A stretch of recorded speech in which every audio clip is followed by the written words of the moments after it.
Rahul Easwar Hema committee report സമർപ്പിക്കപ്പെട്ടപ്പോൾ Hema committee വിരുദ്ധ പക്ഷത്ത് നിന്ന് ശ്രീ രാഹുൽ അടക്കം പറഞ്ഞത് പരാതി കൊടുക്കാൻ എന്താ ഇത്രയും അന്നുണ്ടായാൽ ഇപ്പോഴാണോ പറയുന്നത് എന്നുള്ള നിങ്ങളുടെ പ്രധാനപ്പെട്ട യുക്തി അല്ല കുയുക്തി വിദണ്ഡവാദം. ഇവിടെയും ആ സിനിമാ സെറ്റിൽ ഉണ്ടായ കാര്യം പറയാൻ 4 മാസം എടുത്തു എന്ന് പറയുന്നുണ്ട്. അപ്പോൾ 4 മാസം മഹാപരാധമായി പറയുമോ രാഹുൽ ഇക്കുറിയും? ശ്രീ ഹാഷ്മി, ഹേമ കമ്മിറ്റി വേറെ, ഡ്രഗ്സിന്റെ ഇഷ്യൂ വേറെ. ഹേമ കമ്മിറ്റി കുറെ കൂടെ സങ്കീർണവും എന്നാൽ ഡ്രഗ്സ് നമുക്ക് സീറോ ടോളറൻസ് വേണ്ട ഒരു കാര്യവുമാണ്. SKN സാറെ നയിക്കുന്നതും ഹാഷ്മിയും ഒക്കെ നയിക്കുന്നതുമായ എല്ലാവിധ SKN40ക്കും ആശംസകൾ നേരുന്നു. കാരണം ഹേമ കമ്മിറ്റി പോലെ നമുക്ക് രണ്ട് ഭാഗത്തു നിന്ന് തർക്കിക്കാവുന്ന ഒരു വിഷയമല്ല. അതിന്റെ ഒരു ഗൗരവം ഞാൻ ചൂണ്ടിക്കാണിക്കാം.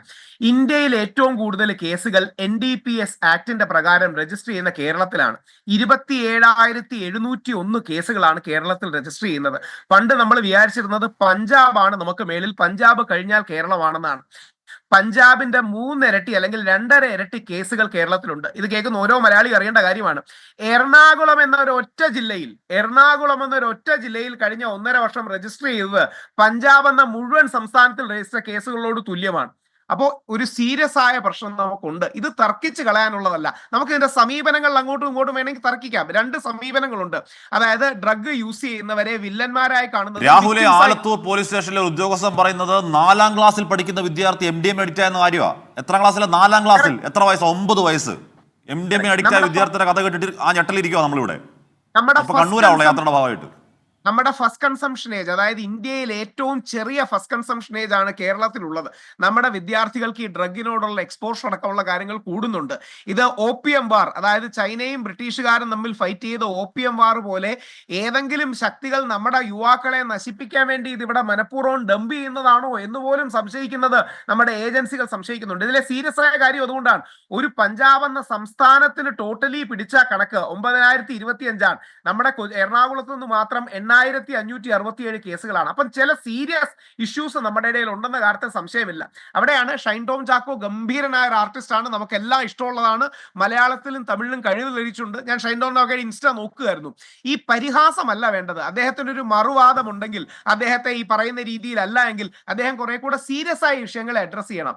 അദ്ദേഹം ആകട്ടെ, ശ്രീനാഥ് ഭാസി ആകട്ടെ, വലിയ കഴിവുള്ള യങ്സ്റ്റേഴ്സ് ആണ്. പക്ഷേ കുറച്ചുകൂടെ ഗൗരവം വേണം. അതോടൊപ്പം നമുക്ക് 2 സമീപനങ്ങളുണ്ട്. ഒന്നെങ്കിൽ നമുക്ക് ഇവരെ വില്ലന്മാരായി കാണാം, അല്ലെങ്കിൽ വിക്ടിംസ് ആയി കാണാം. ഈ 2 സമീപനങ്ങളും രോഗരാഷ്ട്രങ്ങൾ എടുക്കുന്നതാണ്. അതായത് ഡ്രഗിന് അടിപ്പെട്ടവരെ വിക്ടിംസ് കൂടിയായി കാണുകയും അവരുടെ റീഹാബിലിറ്റേഷന് വേണ്ടി ശ്രമിക്കുകയും ചെയ്യുന്ന ഒരു സമീപനം.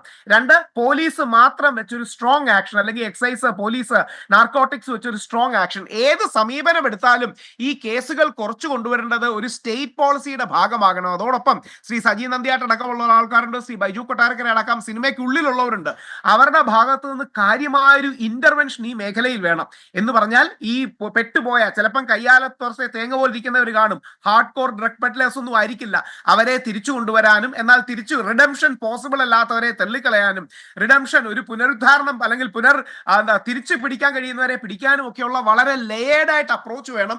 ഇത് വളരെ സീരിയസ് ആണ്. ഒരുപക്ഷെ കേരളം ഇന്ന് ഒരുമിച്ച് നിന്ന് ബാക്കി വിഷയങ്ങൾ മറന്ന് ഈ ഡ്രഗ് ഇഷ്യൂവിനെ അഡ്രസ് ചെയ്യണം. അതോടൊപ്പം ഷൈൻ ടോം ചാക്കോയുടെ ഒരു അഭ്യർത്ഥന, അദ്ദേഹം ആ രീതിയിൽ കുട്ടിക്കളിയായിട്ട് ഈ വിഷയം എടുക്കരുത്. അദ്ദേഹത്തിന്റെ ഇൻസ്റ്റാഗ്രാം പോസ്റ്റിലൂടെ മറ്റും മോഹൻലാൽ അടക്കം പലയിടത്തുനിന്നും എടുത്തു ചാടുന്നൊക്കെ വെച്ച് അങ്ങനെയല്ല. ഇനി അദ്ദേഹത്തിന് ഒരു മറുവാദം ഉണ്ടെങ്കിൽ അത് സീരിയസ് ആയി പറയണം. കാര്യം ഈ വിഷയത്തിന്റെ ഗ്രാവിറ്റിയെ ഡയല്യൂട്ട് ചെയ്യുന്ന രീതിയിൽ അദ്ദേഹം ഇടപെടുന്നത് ദൗർഭാഗ്യകരമാണ്. കുറെ കൂടെ സുതാര്യമായ വിഷയങ്ങളിൽ ഇടപെടണം. കാര്യം നമ്മുടെ യുവാക്കളുടെ, നമ്മുടെ മക്കളുടെ ഭാവിയാണ് ഇത് ബാധിക്കുന്നത്. ആ ഗൗരവം സിനിമാക്കാർ ഈ വിഷയത്തിൽ കാണിക്കണം.